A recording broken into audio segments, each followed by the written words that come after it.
Hello and welcome to Unfudge Your Marketing. This is a show where I chat with business owners and leaders about their marketing mistakes, mishaps, and things that didn't go as planned. But most importantly, we are focusing on the lessons learned for you, our listeners. I am your host. I'm Kristi Mitchell. I'm a marketing strategist, and I work with mission-driven, client-centered. I should make that easier to say, shouldn't I? Mission-driven, client-centered service providers who have relied on referrals and word of mouth to build their business. But in order to get their business to the next level, they know they need to finally think more strategically about their marketing.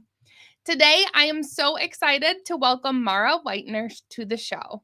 With over 20 years of experience scaling and selling businesses, Mara is a seasoned entrepreneur and growth expert who brings a unique blend of precision, passion for systems, and a proven track record of success.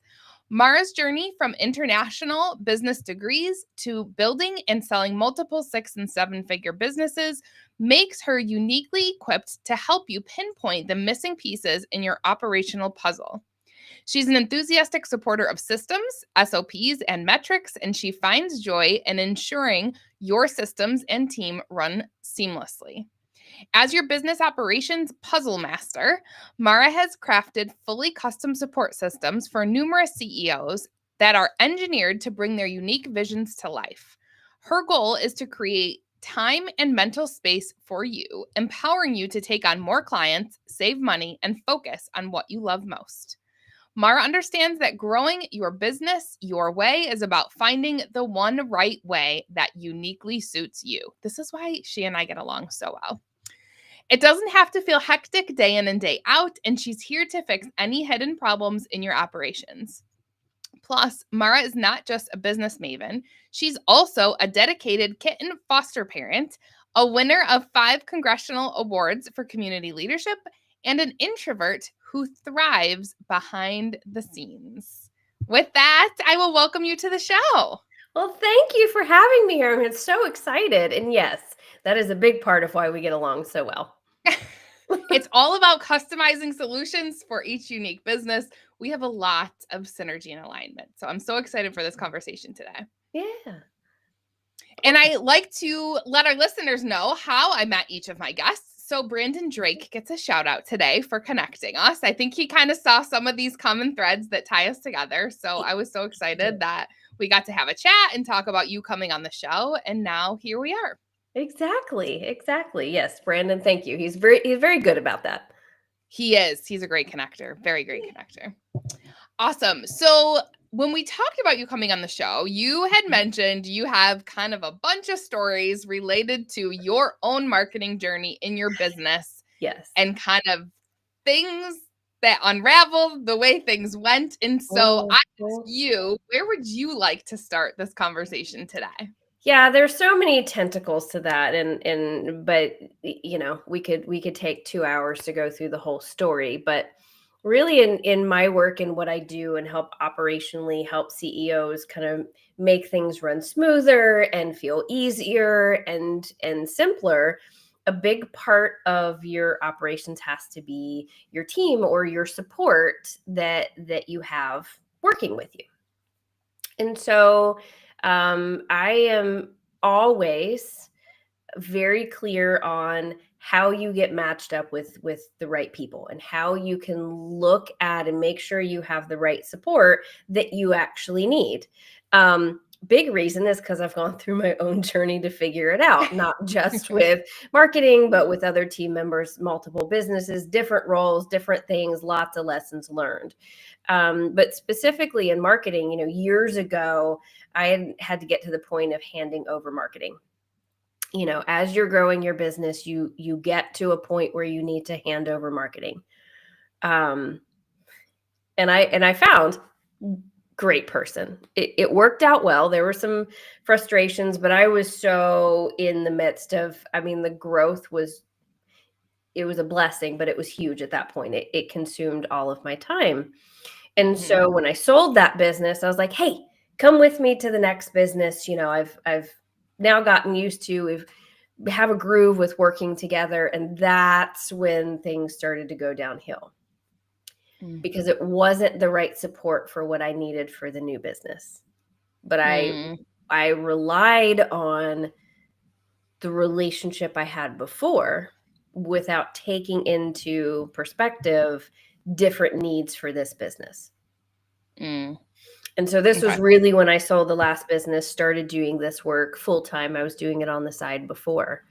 And there were a lot of frustrations. There was a lot of, well, why aren't you just doing that? I thought you were going to do that. You know, a lot of miscommunication, a lot of frustration. And so I, like most CEOs, hung on to it for way too long. We tend to hang on to the wrong things for way too long. Learned my lesson, made a change. I was like, okay, I'll just find someone else. Okay, great. Got connected to someone. We jived on the first meeting. Felt like this was great. Okay, great. Hand it all over. Here you go. Mm-hmm. Similar thing. Oh, no. What was supposed to be done was not being done. There were lots of ideas on things that we could add into the mix. Like you could do this, and we need to go professionally record this, and we need to do this, but nothing was followed through on. I think I attracted the marketers that behind their scenes operationally were falling apart. So that ended up affecting their ability to deliver results because they operationally couldn't handle their client load. And so I loved the proactiveness. I loved all the ideas, but what I needed was the support for implementing it. That's why they were hired. And so that didn't end up working out very well. Okay. And so I made that switch, got rid of that. Ended up working with someone more for just copywriting purposes and like marketing plan purposes. And my team and I took more implementation in-house. I was like, okay, we got a handle on this. I'm gonna get the help with where I need the help. Okay. Well, I didn't take the time and have the bandwidth to give the feedback that was needed for copy and the plan to be right for me. And so very quickly it was, oh, well, this isn't sounding right. Oh, this doesn't feel right. Like it was good and much better than other options, but it didn't feel right. And so I finally arrived at the point of getting the clarity that I help my clients get on exactly what they need. And from a marketing perspective, there's a lot of times when businesses are growing and CEOs are growing and they're, okay, I've grown so much, I just want to fling it. And I just want someone else to do it. Right? Without really recognizing what are the true needs. We all want people to do things for us. I get it. I've been at every stage from startup to, selling it. Like we all want everyone to do things for us. But to be able to make sure we have the right marketing support on our side, we have to be really clear as to what the need is. And that's our job as the CEO to do that, or have the right people to help us get that clarity. Because what we think is overwhelming may not be. We just don't have the right combination of support. And so for me personally in my journey, I now have in-house implementation, but I have outside support to help me make sure my messaging and copywriting is what I need, but it's much more out of my brain. Than what I was trying to just fling, because I don't have time to write content. I don't have time to, I don't have time to do this, when really this is my mission, my passion business. Why don't I make time to make sure it's my words being said? Yes. And so, it's been years of going through that process, but I don't think it's any different than anyone I've worked with, or anyone out there. We all have those stories. But it was quite frustrating, quite costly. Oh, yes. Yes. I hear that quite often, as you can imagine, on this show. Costs you time, energy, and budget. Exactly.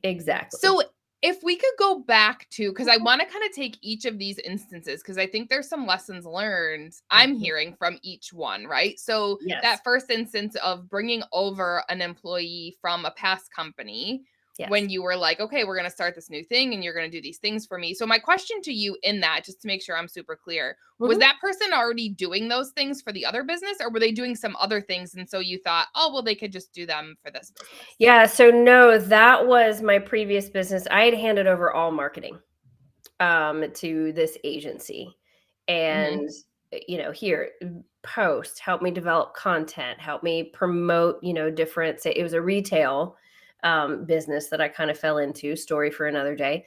But it took off like wildfire. And so I was able to hand it all over because I really didn't have time. And it worked out Yeah. well because we were able to send any plans, any promotion details, any product images, all of that kind of stuff. And it was pretty easy. I was solid on who I was selling to. I had a really, really established audience that was very, very connected with me. So I already had a lot of the pieces in place when I brought them in, and they took it all over. So, with the sale, I was like, okay, well, great. I'm used to having that support. I need to do all of this work over here. Let me just keep that support, because that was really great when I was able to hand all of that over, and it was a great relationship. Agency relationship. Yeah, it was an agency relationship, but I had a really close relationship with the owner, and she handled mine personally with her team. But I think what happened is they were doing the same things. And now, from, years of separation from that, what happened is I became a little unclear. Whereas I had the clarity in my previous business already established. Yes. This work that I do now and do full time, I had people calling me out for several years before, and I was doing it on the side. But really, to turn around and do it full time, going back to the basics of establishing who is my ideal client, like those basics of marketing, those basics of the branding that when I brought them in were already established. Yep.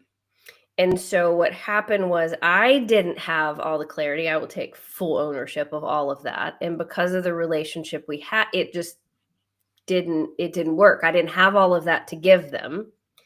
Yep. And then I think I didn't go through the process that was necessary to get that to them and or work with them to get that. And at that point, they were having exponential growth and having issues handling things. So it all kind of collided all at the same time.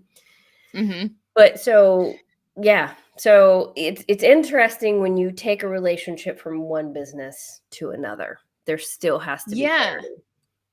Yeah. And the thing that I find really interesting about that experience that you shared, I've talked to some other guests on this show where they share, talking to different agencies, and an agency might be really well suited to help you market for like low ticket offers, or maybe that like product based space versus high ticket offers, service based businesses, right? Like the marketing is very different. And so there's that aspect, it sounds like, too, from your prior business to your new business, and thinking like, oh, they do a great job over here, so we'll just bring them along and they can do the same thing here. And it's like, oh, wait a minute, like the marketing is different.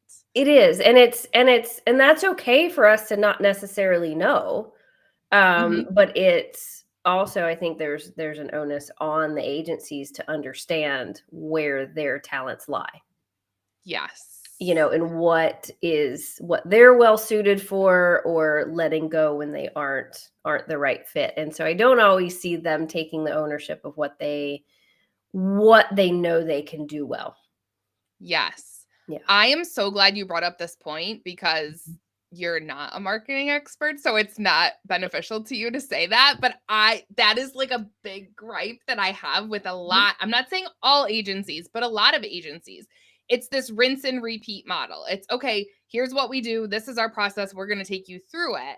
And knowing that you are how you are and I am how I am in terms of like things need to be tailored and customized and there's nuance and there's detail and there's, I do. we have to make sure things are aligned. It's the same thing with marketing, I think. And to your point, I think unfortunately a lot of agencies are not willing to say that. They're not willing to say this might not be the best fit for us anymore because you're running this type of business and over here it was different, and so it seems like this isn't working, right? They Yeah. probably don't want to turn down the business.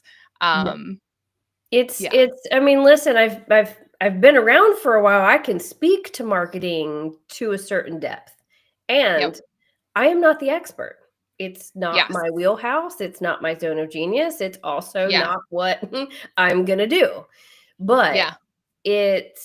I don't, and this goes for those well beyond marketers, but knowing where your actual niche and true power with marketing lies and what a Mm-hmm. business actually needs and doing the right thing by that business. Yeah. I don't know about you. I think this happens to you too. I end up getting the people I have to go in and fix Mm-hmm. what other people tried to process out or systematize out. And I have to go in and say, hey, all great and not the right fit for you. Yeah. Let's find the right fit for you. And I Yes. really, it has to be that way with marketing. There's so many pieces to marketing.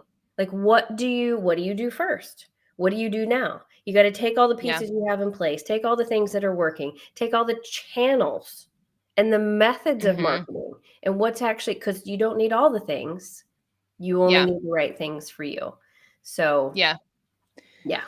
One thing I'm hearing from you to a point that you said earlier is that, again, I always think of like people listening to the show and what can they take away as like a Yeah. tangible, like, oh, I need to keep that in mind. Mm-hmm. One thing I'm hearing from you is like, and maybe it's just because I've seen it as a common thread in other conversations, but like if your marketing provider is not asking you questions, that might be a red flag. Like, because you were saying you didn't have clarity, but you also didn't necessarily realize you didn't have clarity. But if Correct. that marketing agency came to you and was like, hey, have you given this some thought? Can you tell us more about your ideal clients? Can you, Yes. like, these are the pieces we need from you, like having that dialogue and asking those questions, that Yes. would show you that they're in tune with what you're doing and they're, putting their best foot forward to try and do right by your business, for your words earlier. Yeah. What would you say to that? It's yeah, I don't see it enough, or I see the questions being asked in the wrong way that don't prompt the CEO in a way that they understand that they actually have an issue. And so Mm, there were questions asked to me and I thought I was answering them. mm, I don't think there was enough pushback to me to say, I hear you, and mm, for what you are doing, we need more, or we need to go into depths, or let's walk through mm-hmm. this process, or really taking their expertise and for all purposes calling me out and saying, Yeah, hey, you have to get clear on this. yeah, And yes, that evolves over time as you grow a business. yep, But for them to do their job, they needed me to go through that process. And I don't think people aren't willing to have the direct conversations, I feel like. It's a part of with agencies, it's okay, I'm just going to take what they give me and we're going to run with it. We may know it's not the full clarity and I'll make a comment, but I don't want to piss them off because they're business, right? They're a good yeah, client. When in yep, reality, if you aren't going to serve them and you can't get the results, the end result is the client's going to be unhappy. So do you right, really want that relationship just to keep money for a little while longer? To me, that's a yeah, no. Some people, I feel like it's apparently a yes. yeah, yeah. Mhm. Oh, that's such an interesting point, right? To think about a provider pushing back on you. And I still actually, it's funny you bring that up. I think of a past client that I had, and oh gosh, I had to push. Like, I learned very quickly that I had to push back on them. And they respected it. They said, they're like, look, Yes. like, we're going to say our piece and we're going to tell you what we think and why we want to do things the way we want to do. But also, this is your lane. You are the expert. And I think that being able to have those candid conversations is really, really beneficial. And listen, you do run the risk. You may trigger a CEO for some trigger for some trauma to 25 years. I mean, you don't know. Right. You have to be sometimes delicate about it. But Yeah. it's to serve the client in the way that they need to be served, you have to be willing to have those conversations. And if it is triggering, be like, hey, I hear you. I'm just bringing up what I know from my expertise is going to work. And either being willing to say, hey, what you're saying, then I don't think we're going to be a good fit, because to do what I need to do to get you the results, I'm going to have this. I don't want to have harsh feelings. There's ways to handle that. But yes, you do take the risk by being direct, but 9 times out of 10, and I've had one client so far, and I had to push back really, really hard. And it was a really big trigger, cut it off. I had to go through my own thing with that one. But in the end, it was what needed to be said. And I just hope her well on her journey. But most people respect it. They may not like you right away, but they will respect the fact you're trying to go above and beyond for them. Yes. Yeah, absolutely. So our time is flying by, but I do want to make sure that we talk about one thing that you said earlier, like more kind of like fast forward to what your marketing looks like now and how you realize you have to play a central role in that content. Yeah. How did that kind of come about? Because I love working with business owners on that, right? Where it's like, okay, especially in this world of AI, like we can't just go and ask AI to write our content. Like we are doing nobody any favors if we do that. But I really love teaching business owners. It sounds like maybe a process similar to what you use. Like, okay, let's get the knowledge and the thought leadership and the expertise and the stories from the business themselves, from the business owner, from the expert, the subject matter experts. And then let's use that information to build our marketing content. Yeah. So it's really an individual process, and clearly it's taken me years to figure it out. But you have to be willing to work with someone like yourself that can go, okay, let's try this way. Oh, that's not working. Let's try this way. Like it's very individual how that knowledge comes out of your head. But a good marketer and one that's willing to customize is going to be able to ask the right questions to pull it out and help you develop a plan. But be willing that plan needs to be flexible. So I do now have my own personal process. I'm a verbal brain dumper. Yeah. Which doesn't always work when you're trying to work with an agency or a marketer and you get 1 hour call once a month. And, so I had to develop my own process and or work with the right people that I could learn how to brain dump on my own, put it together. And I do use AI, but I put it together to either help summarize or clean up curse words or, whatever, like clean it up so it sounds like it's Put the filters on. Put the filters on. Clean it up so it's English and not some language I made up. And then I can develop it from there. Yeah. Then I can hand it over if I want someone to help me put it in certain formats for certain platforms, or I have a plan. It's going to get much more robust in 2026 for visibility. But I'm also a big video person. Podcast. I love to be on video. I love to be on podcasts. I love to talk. That's how my message and my natural energy comes through. So if you have a marketer that knows how your natural energy and the info comes out, we'll build a plan around that. And so mine will be a lot of video, but where some people get terrified, I'll go in and bust out 5 or 6 in an hour and I'm done. That's awesome. Yeah, so you have to develop your own process, but it doesn't have to be as overwhelming as you think. And as the CEO, just like sales, it has to be a priority. It has to. You cannot sling that off on someone else. You can't go hire a copywriter and then expect not to be involved. It's just not going to work, especially. Yes.